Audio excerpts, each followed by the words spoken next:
What's your take po sa sunod-sunod nga Senate hearing nga gikalambigitan sa mga Duterte kining libro ni VP Sara, EG case, mga anak po? Yeah, actually, no, sabi natin na tama yung mga observation ng iba, no, even sabihin na natin ng mga mga Duterte followers. So tama po yun, no. This is really parang systematic na demolition job. Kasi like for example, no, etong investigation na on the yung smuggled drugs, nagkaroon na ng investigation yan. 'Di ba? So ibig sabihin ba ini-investigate na nila yung investigation?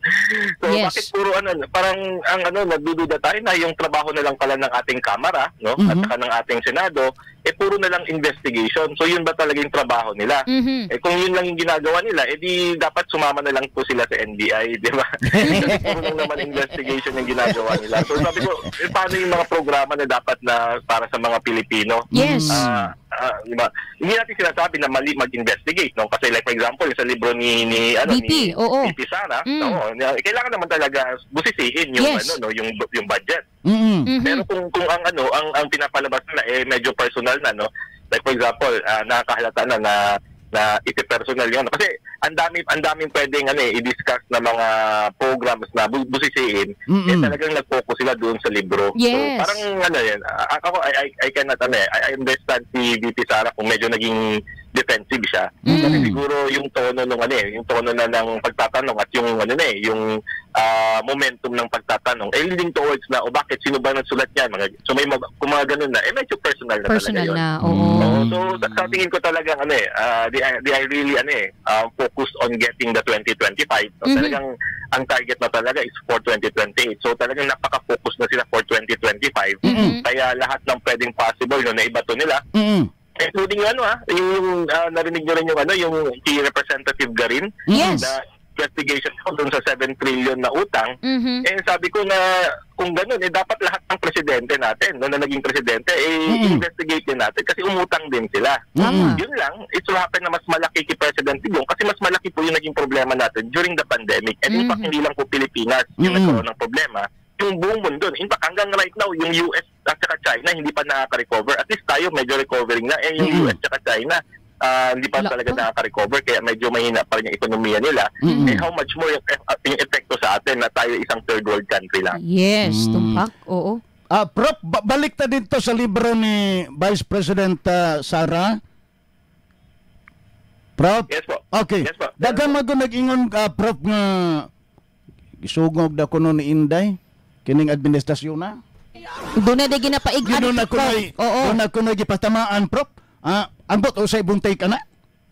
Yeah, actually, hindi ko na maintindihan. Kasi kung yung libro ngayon lang na-publish, di ba? Kung ngayon, pwedeng ganun pero yung libro is 2023 pa, no? Last year, na-publish yun, no? Humingi lang siya ng additional budget to publish additional copies para ma-distribute na daw sa mga kabataan, no? Para at least maingganyo din sila magbasa, habang nagbabasa sila, makakakuha din sila ng values. No? So, hindi lang po ano yung binabasa, hindi lang chismis, o hindi lang mga fake news yung binabasa, but at least mga stories na makukunan nila ng value. So hindi ko po maintindihan kung may pinapatamaan because last year pa po yun. And last year, kasama po siya sa administration. Maganda pa po yung kanilang relationship.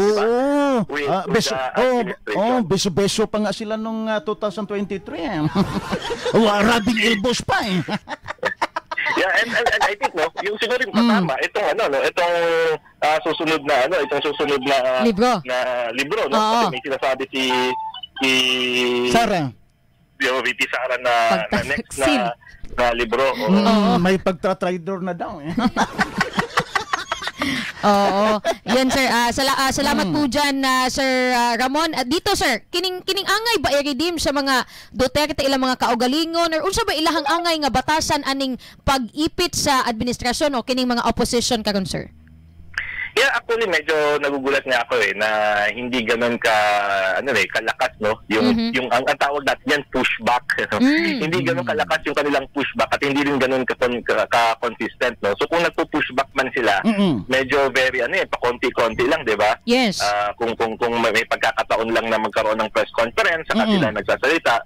Pero yun parang very passive yung ako personally, tingin ko very passive, parang hinahayaan nila. Kaya nagkakaroon po ng momentum. Kasi on the first place po medyo nag-pushback na sila, no?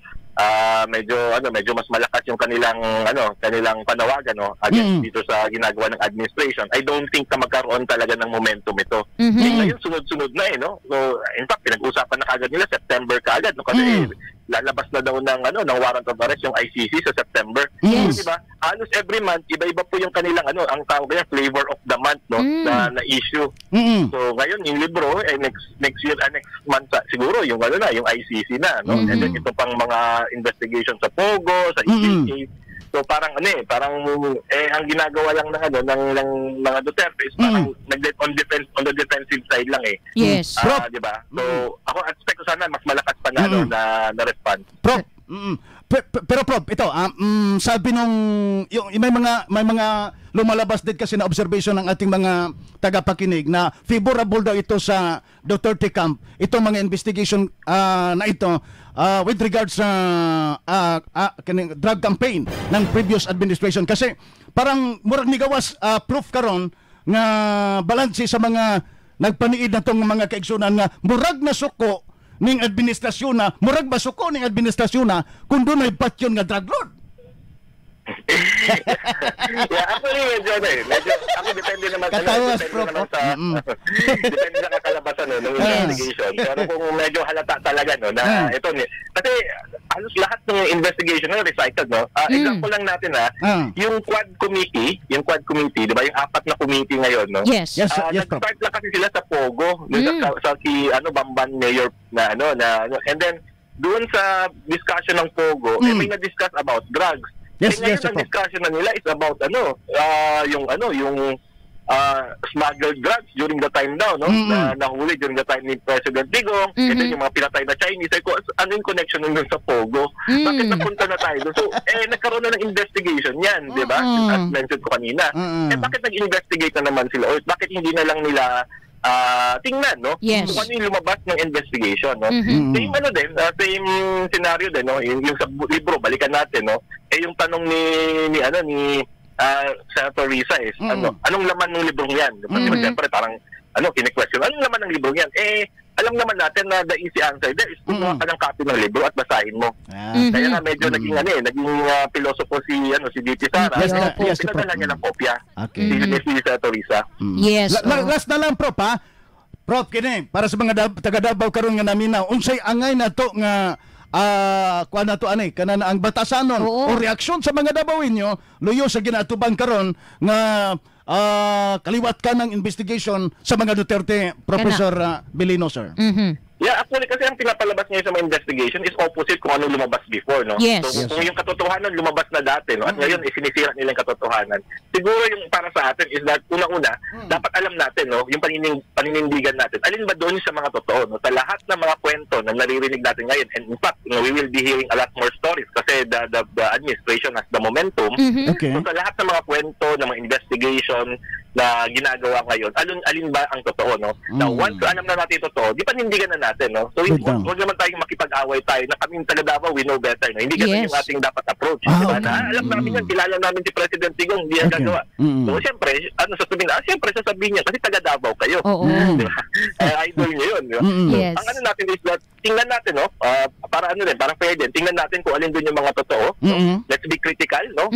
Doon sa mga lumalabas ngayon. And then, kung may lumabas na sabi sa tingin natin na hindi totoo, then yun ilalabas natin, no? Kung ano lang yung alam natin na totoo, pero wag po tayo makipag-away kasi medyo yun ang naging problematic na ngayon sa ating sa politika. Hindi masyado na tayong divided. Yes. Parang ang gusto natin, hiwalay na lang natin yung Davao sa buong Pilipinas, parang gano'n. Hindi posible yun. At of course, hindi natin kakayanin yun. Yes po. Prof. Ayan, salamat tayo sa mga panahon, Prof. Until next time po. Good morning.